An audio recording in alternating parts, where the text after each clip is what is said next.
Hello super investors. काफ़ी लोगों के मन में सवाल ये है कि अगर ब्राइटकॉम ग्रुप की कंपनी डिलिस्ट होती है कोई भी कारण से तो उनको कितना पैसा मिलेगा।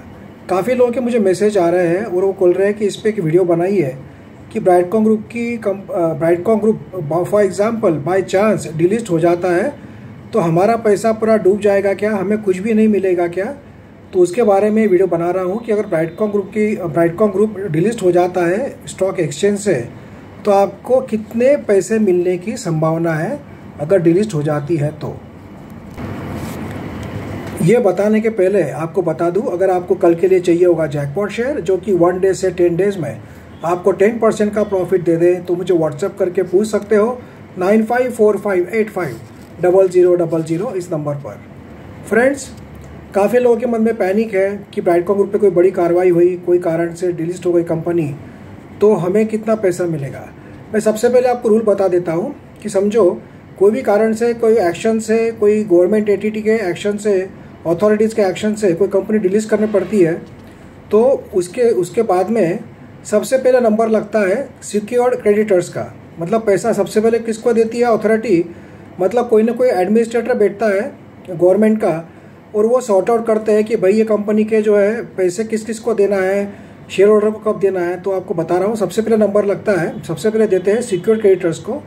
मतलब जैसे बैंक्स हो गई, कोई फाइनेंस कंपनीज हो गई, जिन्होंने कंपनी को अगर लोन दिया होगा तो सबसे पहले, या गवर्नमेंट के कोई ड्यूज होंगे तो सबसे पहले उनको पे किया जाता है। हालांकि बैलेंस शीट के हिसाब से कंपनी पे कोई डेट नहीं है, कोई लोन नहीं है, तो उनका कोई इसमें अभी सवाल नहीं आता है। नंबर 2 आता है अनसिक्योर्ड क्रेडिटर्स। मतलब कोई भी कंपनी को कोई सप्लायर्स होते हैं, जैसे भाई मैंने कोई कंपनी ने माल खरीदा है, रॉ मटेरियल खरीदा है, तो उनको पहले पेमेंट चुकाती है जो एडमिनिस्ट्रेटिव अथॉरिटी होती है, सबसे पहले उनको पैसे देते हैं जिन्होंने कंपनी का उनके तरफ बकाया है। मतलब ब्राइटकॉम ग्रुप को किसको पैसा देना बाकी होगा, जैसे कि किसी को सर्विस ली होगी, कोई कंपनी से कोई फर्नीचर खरीदा होगा, उसका पैसा देना बाकी होगा। तो ऐसे जो लोग होते हैं जो कंपनी ब्राइटकॉम ग्रुप से, उनको जो लेना बाकी होगा उसके बाद में उनको पैसा दिया जाएगा। नंबर 3, उसके ये सब चुकाने के बाद जो पैसा बचेगा उसमें से प्रेफरेंशियल शेयर होल्डर्स को दिया जाता है। मतलब भाई जो प्रेफरेंशियल शेयर होल्डर्स है, जिन्होंने प्रेफरेंशियल बेसिस पे वारंट या शेयर होल्डिंग लिया है या डिबेंचर्स है, ऐसे लोगों को दिया जाता है। जैसे कि फॉर एग्जांपल शंकर जी शर्मा है, FIIs है, जिन लोगों ने प्रेफरेंशियल बेसिस पे अलॉटमेंट लिया था शेयर्स का, उन्होंने पैसा लगाया था, उनको भी पहले अगर कंपनी लिक्विडेट होती है कोई कारण से ब्राइटकॉम ग्रुप तो उनको पैसा दिया जाएगा सबसे पहले। उसके बाद में नंबर आता है इक्विटी शेयर होल्डर्स का। मतलब ये सब लोगों को चुकाने के बाद जो पैसा बचता है कंपनी बेचकर या कंपनी को लिक्विडेट कर उसके बाद में इक्विटी शेयर होल्डर्स को नंबर ऑफ शेयर्स के हिसाब से जितना पैसा होता है डिवाइड करके पैसा बांटा जाता है। अब अगर हम ब्राइटकॉम ग्रुप की पोजीशन देखें तो ब्राइटकॉम ग्रुप की बुक वैल्यू है अभी 30 रुपीज़।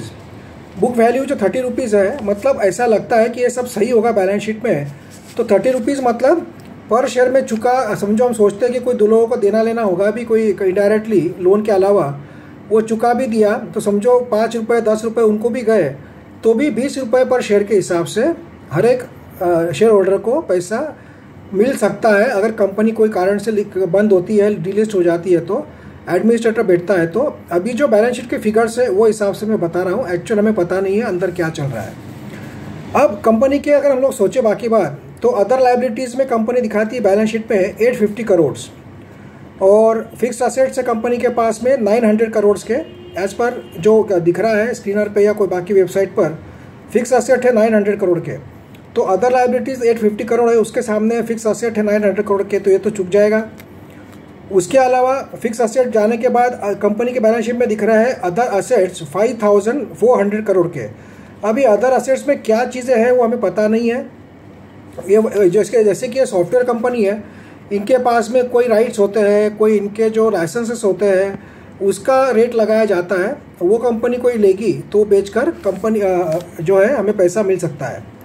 तो अदर असेट्स में 5400 करोड़ कंपनी दिखा रही है और रिजर्व्स कंपनी के पास में 5700 करोड़ के दिखा रही है कंपनी। तो रिजर्व भी है, वही बुक वैल्यू में उसका रिफ्लेक्शन आता है। और कंपनी ने इन्वेस्टमेंट दिखाया हुआ है बैलेंस शीट में 560 करोड़ प्लस का। अभी इन्वेस्टमेंट समझो को स्टॉक्स में लगा के रखा है, कंपनी ने इन्वेस्ट करके रखा है, या कोई लैंडमैन दे के रखी है, कोई ऑफिसेस लेके रखे हैं, या और कोई वो तो फिक्स असेट में आते हैं ऑफिसेस वगैरह, पर अदर इन्वेस्टमेंट में कोई स्टॉक्स लेके रखे होंगे, बॉन्ड लेके रखे होंगे कंपनी ने, तो वो बेचकर भी शेयर होल्डर को पैसे चुकाए जा सकते हैं। तो अगर by chance Brightcom group company अगर डिलिस्ट होती है, तो अगर हम लोगों को अभी देखिए ये सब चीज़ें हवा में है, हमें पता नहीं है कि जो बैलेंस शीट है या जो चीज़ें दिखाई जा रही है कितना सच है कितना झूठ है। बड़ा हम अज्यूम करते हैं कि ये सच है और बहुत ज़्यादा फर्क नहीं पड़ेगा, 1000-2000 करोड़ का पड़ेगा ऐसा समझ के चलते हैं।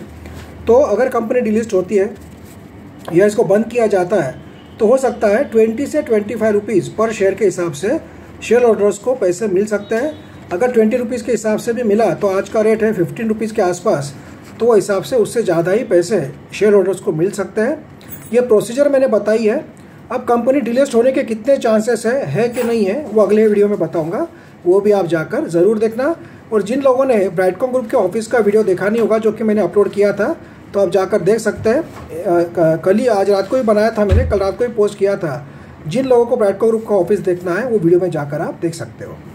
तो इसलिए कोई टेंशन की बात नहीं है। अगर कंपनी बंद भी होती है, डिलीट भी होती है, तो कुछ ना कुछ तो पैसे शेयर होल्डर्स को मिलना चाहिए as per the financials given by the company. मैं आपको अजम्पशन में ये फिगर बता रहा हूँ। Thank you friends.